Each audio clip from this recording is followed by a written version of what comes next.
The National Toshaos Conference is an annual forum for Indigenous leaders to engage the attention of ministers and heads of government agencies on issues and policies which affect the nation's First Peoples. The annual conference is aimed at consolidating and expanding the national development and transformation processes to cater to the needs of Indigenous people. In this InfoHub in-depth edition, we take a look at this year's conference, which was attended by a new batch of Indigenous leaders who were recently elected. Roundabouts. Approaching a roundabout. When you approach a roundabout, you must use your indicator if you intend to turn left or right or make a U-turn at the roundabout. You must give other road users sufficient notice of your intent to turn. Entering a roundabout. When entering a roundabout, you must slow or stop to give way to any vehicle already in the roundabout. You must also continue to use your indicators if you intend to turn left or right or make a U-turn. Turning left. When turning left, you must indicate left on approach and be travelling in the left-hand lane unless there are road markings with other instructions. Stay in the left lane and exit in the left lane. Turning right. When turning right, you must indicate right on approach and be travelling in the right-hand lane unless there are road markings with other instructions. Making a U-turn. When using a roundabout to make a U-turn, you must approach in the right lane and signal right.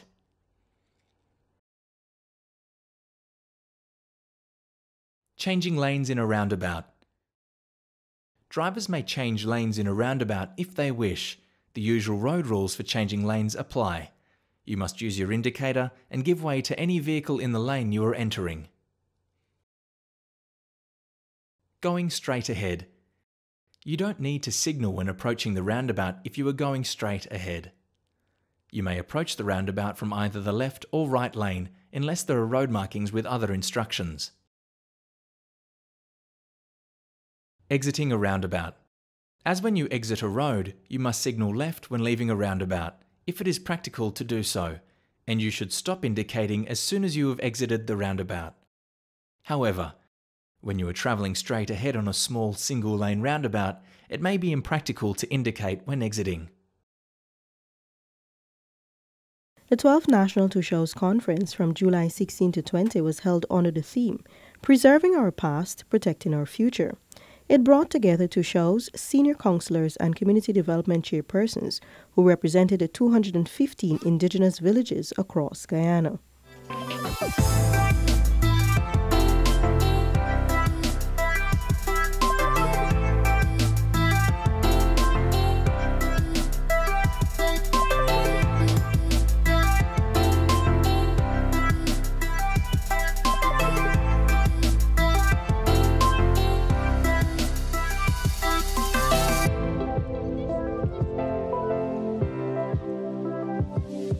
At the opening session, President David Granger called on the NTC to take the lead in developing village improvement plans.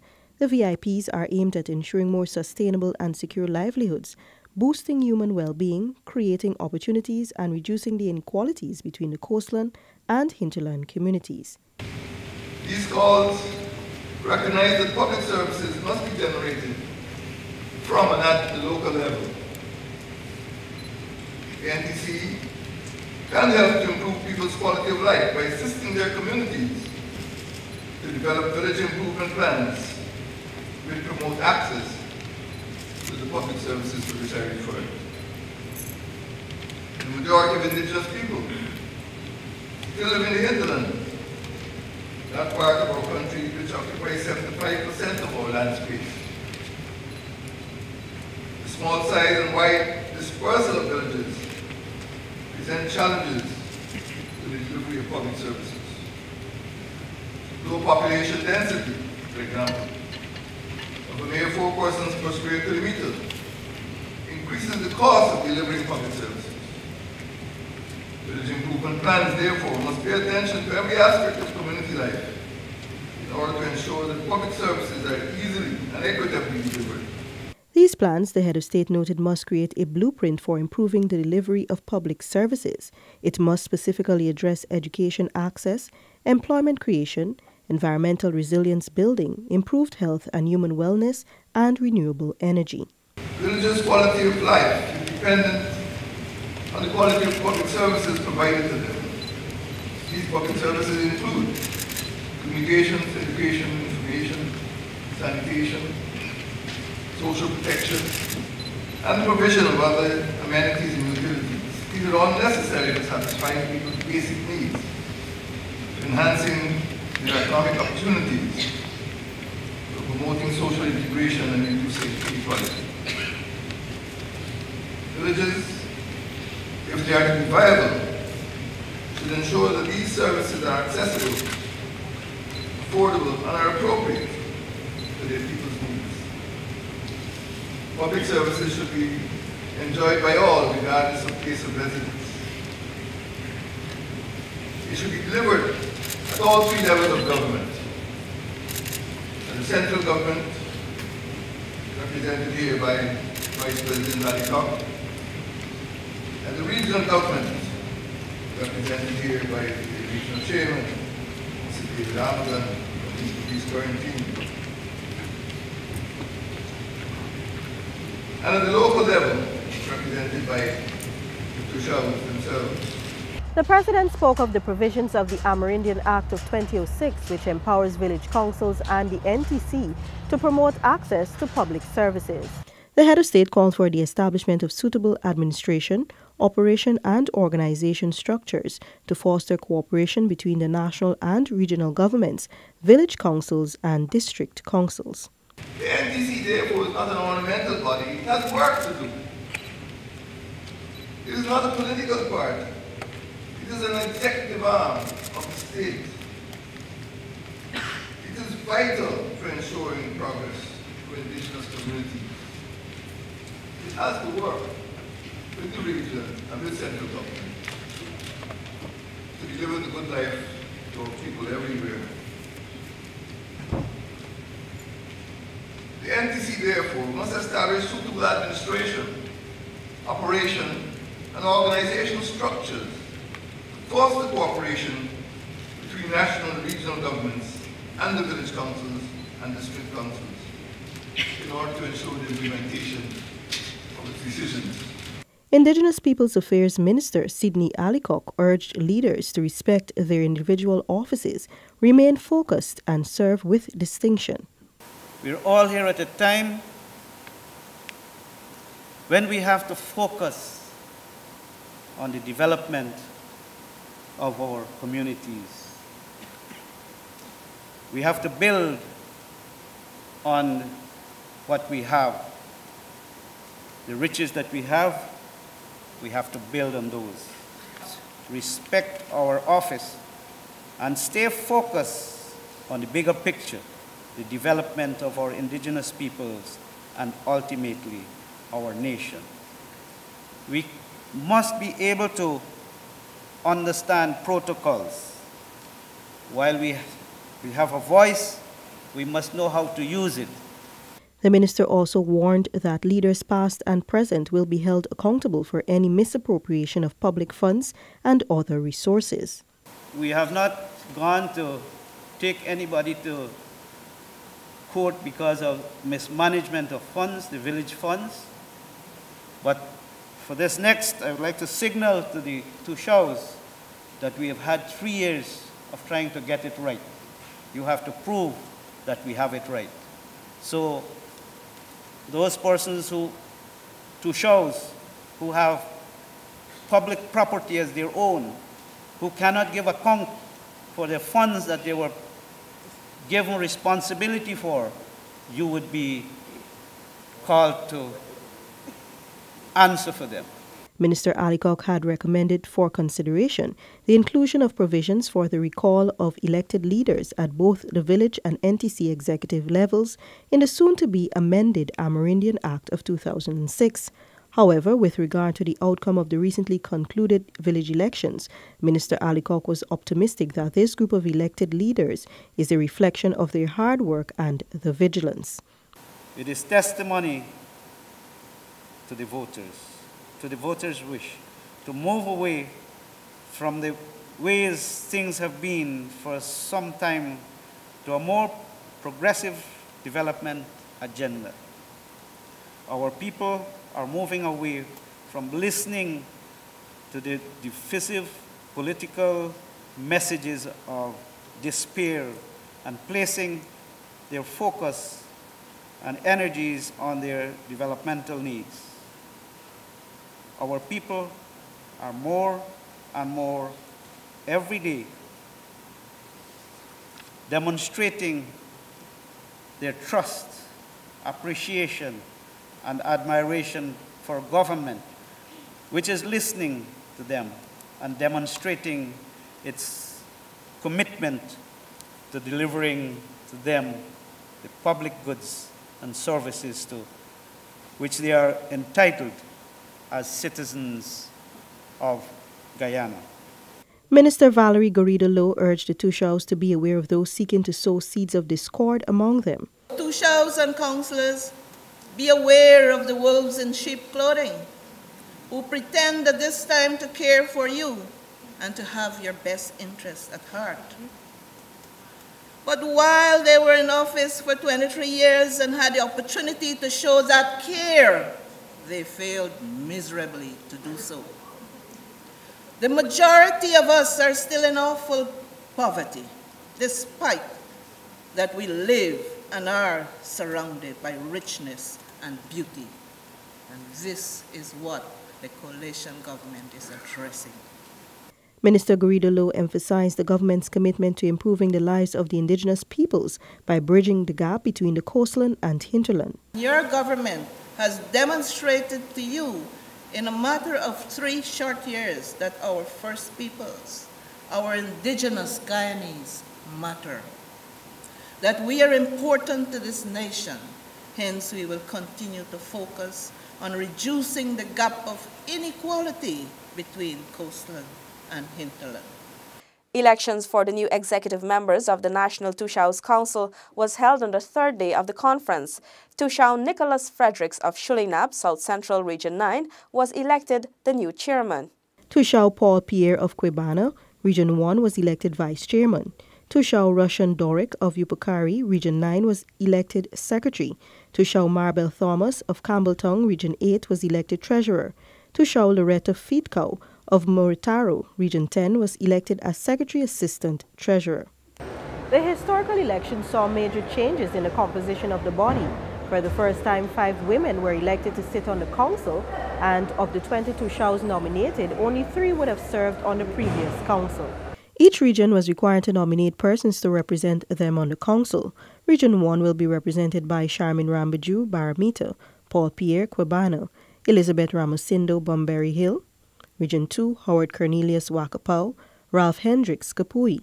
Region 3, Hilton Williams, Santa Mission. Region 4, Beverly Glenkean, St. Cuthbert Mission. Region 5, Colin Adrian, Marikabai. Region 6, Carl Pinu, Oriala. Region 7, Orin Williams, Batavia. John Spencer, Tasserine. Mario Hastings, Kako. Region 8, Charles Lewis, Canapang. Edward Magaril, Chenapau. Marbel Thomas, Campbelltown.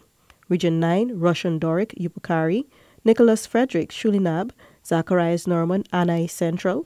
Region 10, Ricky Boyle, Kimbia, and Loretta Feedcow, Moritaro. Newly elected Chairman Nicholas Fredericks called on the executives to execute their duties with dignity. Let us move with that authority. I like what the chief said. Do not make the power overcome us, but be humble by the power, but also very firm in our deliberations. Fredericks said over the next 3 years, the council will be working to strengthen relations with the government and indigenous NGOs. Former Chairman Joel Fredericks described the election process, which was conducted by the Guyana Elections Commission, GECOM, as free and fair. Following the announcement of the council, there was an official handing over ceremony where the former chairman gave his blessings to the new council by way of a traditional ritual.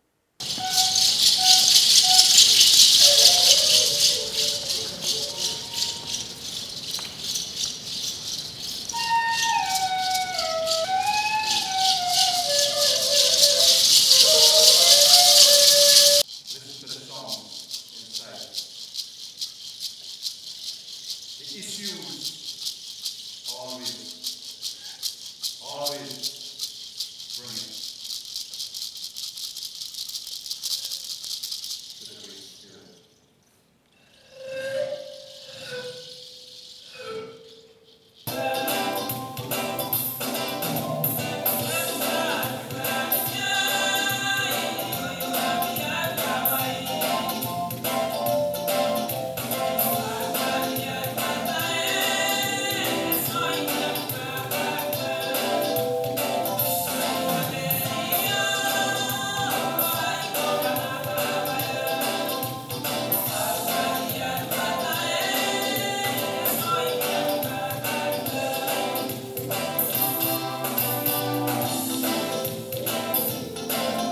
90 Toshaos were also sworn in as ex officio justices of the peace or rural constables by Chief Magistrate Anne McLennan. 20 Toshaos from Region 1 took the oath of office, 24 from Region 2, 4 from Region 4, 6 from Region 6, and 7 from Region 7, 13 from Region 8, 27 from Region 9, and 6 from Region 10. The village leaders also had the opportunity to interact with several government ministers and agency heads. Among some of the burning issues addressed were education, health, security, housing and water, mining and land. The issue of lands, mining and the demarcation process were common issues raised during the conference. A number of Toshaos complained of the negative impact of mining and logging on communal lands. Minister of Natural Resources Raphael Trotman has committed that the issues will be treated seriously and addressed in the shortest possible time. And we are going to be treating this matter of mercury very, very, very seriously. And emphasize and overemphasize the word very. We've all now realized, perhaps too late, but not late enough, that we have to address it, and government is taking action. Acting GGMC Commissioner Newell Dennison also committed to investigate complaints. We have not had a policy, and certainly have not been practicing, giving out blocks, permissions, permits for mining in titled lands. So where you have issues with existing permits in titled lands, the research has to be done to determine when those title lands were made titles and when the blocks were issued. The Ministry of Natural Resources and the National Toshaos Council are drafting a memorandum of understanding to improve their relationship to better address concerns. With regards to the process of demarcation of lands, Sharon Atkinson of Santa Rosa pointed out that the legislation governing Amerindian lands is over 100 years old. She explained that demarcations conducted across the Moruca sub-region has left many dissatisfied and excluded. We have reported reports from various villages with overlaps, our homesteads excluded, farmlands, campsites, homes. In some cases, people have become technically squatters. GLSC's Secretariat Manager Derwin Humphrey said challenges are affecting the Lands Commission from effectively conducting its land titling exercises. He, however, noted that solutions-based dialogue is needed between the Commission and the villages. What we have been advocating for is for proper investigations to be conducted prior to demarcation. We should have consent from if they're neighboring villages. We should have consent from both those villages, and they should be present during the demarcation. And once the survey is conducted and signed off on, the community will be given an absolute title that states the specific acreage of land, and there will be a definite demarcation of the boundaries of that community. What we have experienced in the past is a number of issues, and these issues haven't just started. They have persisted over a number of decades. And while I said before we have serious legal and operational issues, we have to have serious solutions-based dialogue. Village leaders were also given an update on the status of the Amerindian land titling project by project coordinator Enrique Moniz.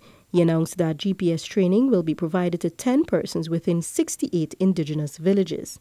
But what is happening now is that all surveys that are done on state land are required to have GPS positions. Now, once you have a GPS position on a survey, whether the bush grows back, whether the swamp takes over, whether the piles are pulled out and thrown away, the position remains the same. You can go and find it back. So, what is the plan? The plan is to train people in the village, at least 10 or 12 persons in each village, on how to use a GPS. So, whenever you want, you go and you find your boundary back and you open it back. If you have to open it every 2 years or 3 years or a year or so on, you go and you open it back. You cut open the boundary back, right? And this GPS training We've asked lands and surveyors to assist us with this training, their surveyors, and we're actually waiting on them to give us a costing so that we can get it started. We'll also be providing a piece of GPS equipment to each of the 68 villages that is being trained. Additionally, land titles were presented to Tusaneng Village, Keto and Karisparu in Region 8, Batavia Region 7, and Sawari-Wau Region 9. A total of $25 million in presidential grants was also handed over to some 24 villages to embark on developmental projects, including cattle and sheep rearing, construction of market buildings, hot meals kitchens, village offices, block-making project, and sport grounds upgrades. The Toshaos and senior village councils were called upon to make good use of the land titles and presidential grants to ensure their communities progress. The NTC was established in accordance with the Amerindian Act of 2006 as an autonomous body of Toshaos representing 212 Amerindian villages and communities. The body has an executive core elected in sub-regional elections every 3 years. The NTC's role is to assist in the development of indigenous peoples across the country.